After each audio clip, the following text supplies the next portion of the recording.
আসসালামু আলাইকুম ভিউয়ার্স, স্বাগতম জানাই ছবি টেক বিডি চ্যানেলের আরেকটি নতুন ভিডিওতে। আজকে ভিডিওটিতে আমরা যে জিনিসটি নিয়ে আলোচনা করব সেটি হলো ইএসসি। আমরা যারা আরসি হবি নিয়ে কাজ করি অথবা আরসি হবিতে রয়েছি তারা সবাই কিন্তু ইএসসির সঙ্গে পরিচিত। ইএসসির মানে হলো ইলেকট্রনিক স্পিড কন্ট্রোলার।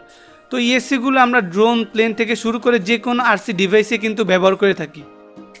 তো আজকে ভিডিওটিতে আমরা বাজেটের মধ্যে বেস্ট একটি ইএসসি দেখব, যেটিকে আপনি নর্মাল ড্রোন, রেসিং ড্রোন অথবা আরসি প্লেনে খুব সহজেই ব্যবহার করতে পারবেন। এই ইএসসিটির মডেল হলো HSKRC 30 অ্যাম্পিয়ার BL-HELI ইএসসি। তো এই ইএসসিগুলোকে আপনারা খুব সহজে যে কোনো ধরনের রেসিং ড্রোন অথবা নর্মাল ড্রোনে ব্যবহার করতে পারবেন। তো এই ইএসসিগুলো এই ধরনের একটি প্যাকেটে আসে। প্যাকেটের ভিতরে আমরা আমাদের যে ইএসসি রয়েছে সেটি পাবো এবং ইএসসির জন্য একটি ট্রান্সপারেন্ট হিটসিঙ্ক দেওয়া হয়েছে। আপনারা যখন কোনো কার্বন ফাইবার ফ্রেমের উপর এই ইএসসিগুলো বসাবেন তাহলে অবশ্যই এই ট্রান্সপারেন্ট হিটসিঙ্কটি ইএসসির উপর লাগিয়ে নেবেন, তা না হলে আপনার ইএসসিটি শর্ট সার্কিট হওয়ার সম্ভাবনা থাকবে।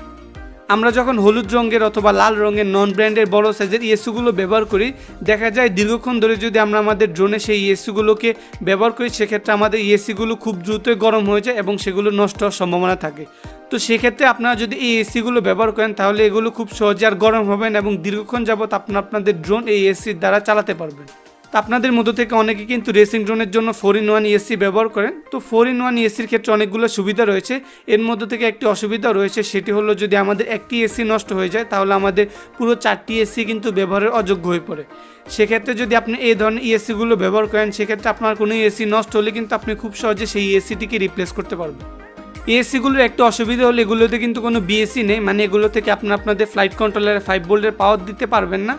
এটি করা হয়েছে কারণ এটি সাইজ যেহেতু ছোট, তাই এখানে কোনো প্রকার ভোল্টেজ রেগুলেটর ব্যবহার করা হয়নি। তবে আপনার আলাদা একটি বিএসসির মাধ্যমে খুব সহজে আপনাদের ড্রোনে 5 ভোল্টের পাওয়ার দিতে পারবেন। তো আজকে ভিডিওটি এই পর্যন্তই। আশা করি আজকে ভিডিওটি আপনাদের ভালো লেগেছে। আজকে ভিডিওটি যদি ভালো লেগে থাকে তাহলে অবশ্যই আজকে ভিডিওটিতে একটি লাইক দিয়ে দিবেন, বন্ধুদের সঙ্গে শেয়ার করতে ভুলবেন না।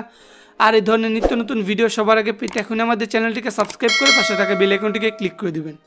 দেখা হবে পরবর্তী কোনো ভিডিওতে। সে পর্যন্ত ভালো থাকবেন, সুস্থ থাকবেন। খোদা হাফেজ।